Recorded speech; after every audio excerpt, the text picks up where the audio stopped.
bienvenue dans ce nouveau live.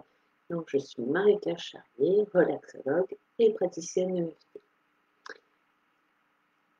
Ce soir, le thème du live est « Je comprends pas, j'ai une bonne hygiène de vie, j'ai fait toujours attention à ce que je mange, je fais du sport ou de l'activité physique, je ne fume pas, etc. Et pourtant, j'ai eu un cancer. » Alors, on va parler de tout ça. Alors, ce thème m'a été inspiré d'un échange avec Nathalie. Donc, merci Nathalie de m'avoir mis sur cette piste. Je pense que vous vous reconnaîtrez. Alors, on va donc un petit peu décrypter ça, même s'il y a des choses qui nous semblent peut-être évidentes. Il y a des choses qui le sont moins. Et quelquefois, il y a des choses qu'on ne sait tout simplement pas parce qu'on ne nous les a pas appris ou que c'est quelque chose dont on ne parle pas. On va revenir déjà sur l'hygiène de vie. En fait, on oublie quelquefois que l'hygiène de vie, c'est pas simplement effectivement l'alimentation, pas simplement le sommeil, pas simplement le fait de ne pas prendre de substances toxiques, et pas seulement faire de l'activité physique. Il y a aussi l'hygiène émotionnelle. Il y a aussi donc comment je me sens, ce que j'ai comme émotion, ce que j'ai vécu et aussi ce que je pense. Donc, avant de parler de tout ça, juste donc deux petits mots sur quand même l'hygiène de vie telle qu'on l'entend de prime abord, donc l'alimentation, le sommeil, l'activité physique. Et les questions qu'il faut se poser, c'est pourquoi je fais attention, pourquoi j'ai une bonne hygiène de vie, pourquoi je fais attention à ce que je mange, pourquoi je ne fume pas ou ne bois pas trop d'alcool, pourquoi je fais de l'activité physique. Et souvent, on les fait parce qu'on a entendu que c'était bien pour nous, parce que les médecins nous ont dit que c'était bien, parce que les médias nous ont dit que c'était bien, puis c'était bien d'être mince, puis c'était bien d'être musclé. Donc, est-ce qu'on est influencé? Et on l'est forcément, hein, puisque c'est humain en fait d'être influencé, c'est comme ça qu'on apprend aussi. Mais la question, c'est vraiment de se dire, alors, je le fais pour moi, je le fais pour ma santé, ou je le fais parce que j'ai peur. Parce que j'ai peur du regard de l'autre, parce que j'ai peur de tomber malade, parce que j'ai peur d'être rejetée, d'être moquée, etc., etc. Si les raisons pour lesquelles je fais attention à ce que je mange, je fais du sport, et je ne fume pas trop, je ne bois pas trop, sont des peurs, ou sont à cause de l'environnement, on va dire, l'environnement extérieur, eh bien, ne sont pas des bonnes raisons, si tant est qu'il puisse y avoir des bonnes et des mauvaises raisons. On va dire que c'est pas suffisant. On va dire que si on fait les choses par peur, ça veut dire qu'il y a de la peur. S'il y a de la peur, il y a du stress. Donc, c'est toujours bien de bien s'alimenter, c'est toujours bien de faire de l'activité physique, de ne pas trop fumer ou boire, mais il faut les faire par plaisir en fait. Il faut les faire parce qu'on se sent bien, il faut les faire parce qu'on se sent mieux après, il faut les faire pour nous, pour notre bien-être. Et dans ces cas-là, ça change tout. Parce qu'il n'y a pas la peur, il y a simplement le bien-être. Et on va sécréter beaucoup plus d'hormones du bonheur, d'hormones du bien-être, les endorphines, la dopamine, l'ocytocine, etc. Si on le fait par peur, même si on le fait un peu, qu'on est content de le faire, néanmoins on ne le fait pas pour la bonne raison. On le fait parce qu'on nous l'a dit, parce qu'on sait que c'est pas mal, parce que j'ai peur d'être moquée si je suis un peu trop enrobée, etc., etc. Donc ça, c'est la première chose. Et puis deuxième chose, quelquefois l'hygiène de vie qu'on a, elle est bien d'une manière générale, mais elle n'est pas adaptée à nous. Elle n'est pas adaptée à notre organisme, à notre métabolisme, par exemple. Elle est bien pour, d'une manière, oui, voilà, globalement, on va dire, elle n'est pas mauvaise, mais elle n'est pas adaptée. Par exemple, je vais manger beaucoup de crudités et puis j'ai un côlon irritable ou j'ai d'autres problèmes de digestion. Eh bien peut-être qu'il ne va pas falloir que je mange trop de crudité ou que je les mange à un certain moment. Enfin, plein de petites choses comme ça qui font où j'ai une intolérance. Bah, ok, c'est très bon pour moi de manger tel aliment normalement, c'est très bon pour la santé, mais moi j'ai une intolérance, donc je ne vais pas la manger. Donc c'est souvent une méconnaissance de nos, justement, de nos besoins réels et de notre fonctionnement, de notre corps. Et pour cela, moi je vous invite vraiment à aller voir des thérapeutes tels que des naturopathes ou bien des kinésiologues, ou encore des auriculothérapeutes de la méthode Nogier, qui vont un petit peu pousser le questionnement pour savoir ce qu'on digère, ce qu'on aime, ce qu'on n'aime pas. Et surtout, il y a certaines de ces méthodes que j'ai nommées où c'est le corps qui répond. C'est-à-dire qu'il y a le corps va répondre d'une certaine manière, donc par le pouls notamment, etc. Enfin, je ne vais pas rentrer dans les détails. Ça permet d'être vraiment au clair et du coup de personnaliser notre alimentation, de personnaliser le type de sport qui est bon pour nous.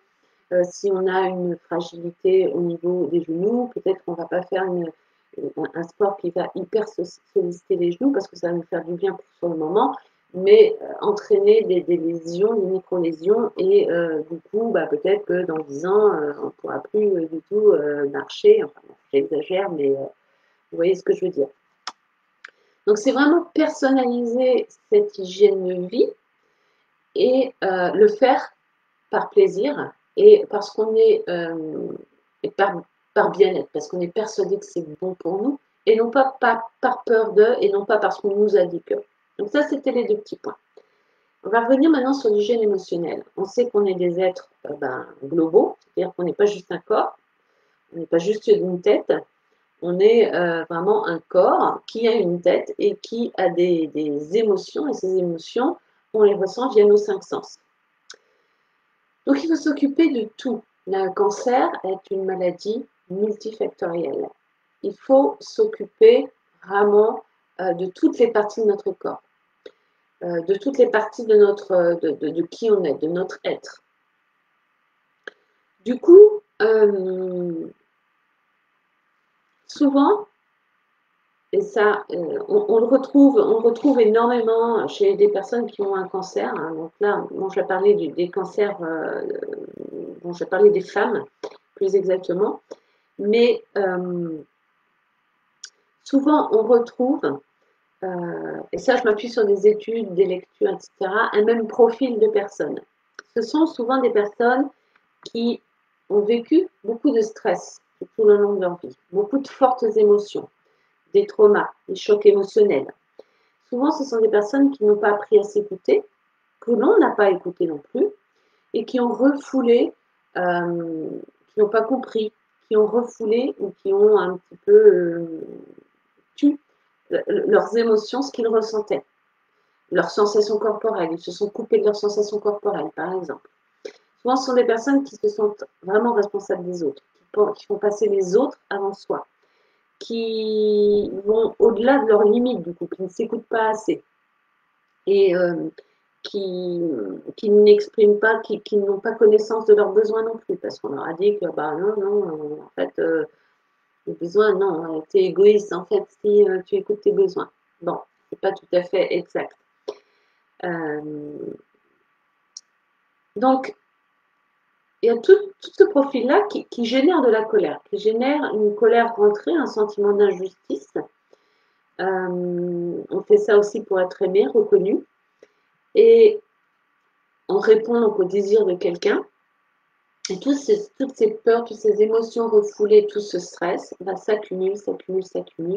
Et à un moment donné, notre corps émotionnel, là, il n'en peut plus. C'est un peu la cocotte minute émotionnelle où ça explose.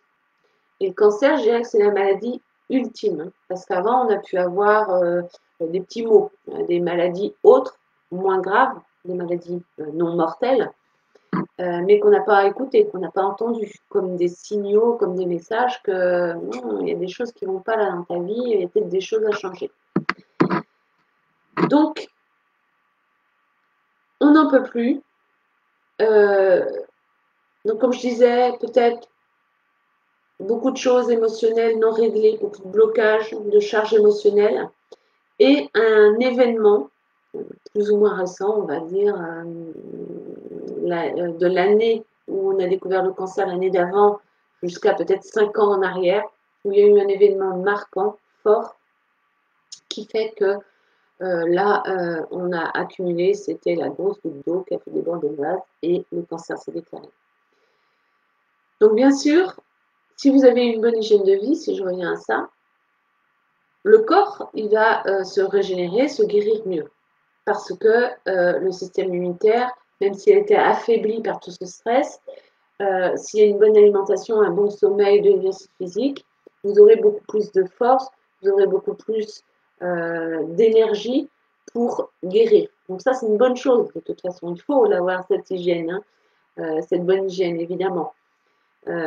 Parce que ça va vous aider à activer les ressources, activer vos ressources pour aller vers la guérison. Donc, parallèlement de ces émotions, de ce stress émotionnel, de ce stress, il y a toutes les pensées et les croyances qu'on s'est dit sur nous. Que j'en fais pas assez, que je suis égoïste, que je dois m'occuper des autres, que je ne dois pas avoir de plaisir dans la vie, que la vie de toute façon c'est dur, et etc., etc., etc. Et là, donc, c'est le mental qui parle. Hein, c'est le mental qui parle en lien avec les émotions qu'on ressent, qu'on vit. Et c'est vraiment tout cet environnement toxique qui va allumer le cancer, qui va participer à l'apparition du cancer. Quand l'environnement est sain, relaxé, là, ça éteint le cancer. Alors, comment faire? Donc ça, c'est vraiment en lien avec le programme que je propose, hein, donc cancer féminin, objectif bien-être, et où on va aller travailler sur ces 3 aspects, sur les émotions, sur le physique, notre corps, et sur le mental, pour aller réconcilier un petit peu ces 3 parties, aller voir ces 3 parties. Donc, quoi faire? C'est du coup, c'est aller commencer à écouter nos émotions, écouter nos besoins, essayer de déterminer quelles sont nos valeurs dans la vie, qu'est-ce qui est important pour nous, qu'est-ce qu'on veut mettre en avant, quel type de choses on a envie de vivre. Est-ce qu'on a envie de vivre de la joie? Est-ce qu'on a envie de vivre plutôt dans la peur? Que veut-on en fait? Et puis s'autoriser enfin à se dire, non, non, là je vais vivre pour moi. Je vais faire des choix pour moi. Ça va être d'abord moi aller mieux pour pouvoir ensuite être bien avec les autres. Donc on va écouter les émotions qui sont des indicateurs. Hein. Les émotions nous indiquent dans quel état on est, nous indiquent aussi, nous donnent des informations sur l'extérieur. Est-ce que l'extérieur est dangereux pour moi? Est-ce que là, je suis bien dans cet environnement-là? Est-ce que je suis bien avec cette personne-là, dans ce métier-là, dans cette habitation, avec ce conjoint? C'est vraiment se poser ces questions-là et nommer. Quand on nomme nos émotions, déjà, on vient les diminuer parce qu'on ne reste plus simplement dans le cerveau émotionnel, on vient dans le cortex, on vient dans la zone du raisonnement, et le fait de les nommer, ça vient un petit peu les amoindrir, parce qu'on est passé dans une autre partie du cerveau. Donc, on va réapprendre à écouter nos émotions, à nettoyer tous les blocages, les traumas émotionnels, et le trauma aussi de l'apparition du cancer, et les traumas, le fonctionnement, notre fonctionnement, les traumas de l'enfance si on a eu. Et donc ça, ce sera grâce à l'EFT, hein, qui est un outil formidable pour ça. Et écouter nos pensées. Qu'est-ce que je pense sur moi? Qu'est-ce que je crois sur moi? Qu'est-ce qu'on a dit sur moi et qui est peut-être pas vrai, mais auquel je crois? Et puis, on va calmer le mental, on va calmer ce stress permanent qui fait qu'on pense toujours à ceci, toujours à cela, qu'on a toujours peur de ceci, qu'on a toujours peur de cela.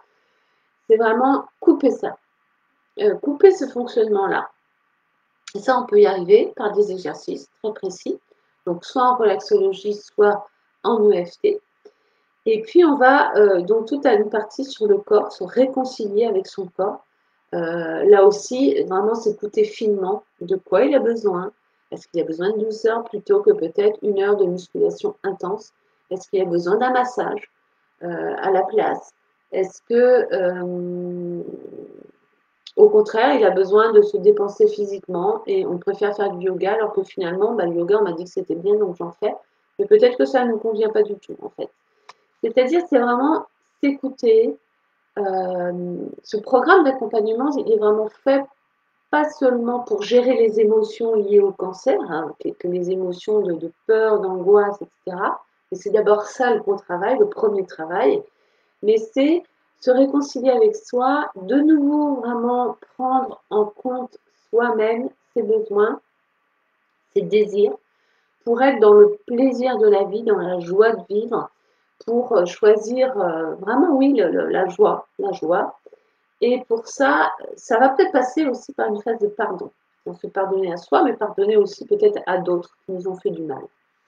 Et puis, au final, et ça, je le dis souvent, mais c'est vrai, c'est aussi finalement arriver à s'aimer pleinement, à s'accepter pleinement, à avoir une bonne estime de soi et avoir confiance en soi.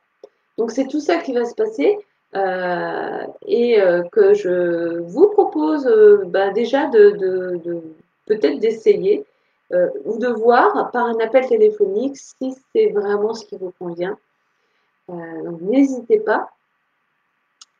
Vous pouvez donc soit m'envoyer un mail à l'atelierducalme@gmail.com, donc l'atelier du calme en attaché et minuscule, ou bien au 06 25 32 77 65. Si vous avez des questions, n'hésitez pas, j'y répondrai, même en replay. Je vais mettre le replay donc sur le groupe Accueillir le cancer, qui, ça y est valide, existe, et je remercie à tous les membres au passage qui, y sont. Et je mettrai également un replay sur la page Facebook Cancer féminin Objectif Bien-être. Voilà pour aujourd'hui. Je vous remercie de votre attention.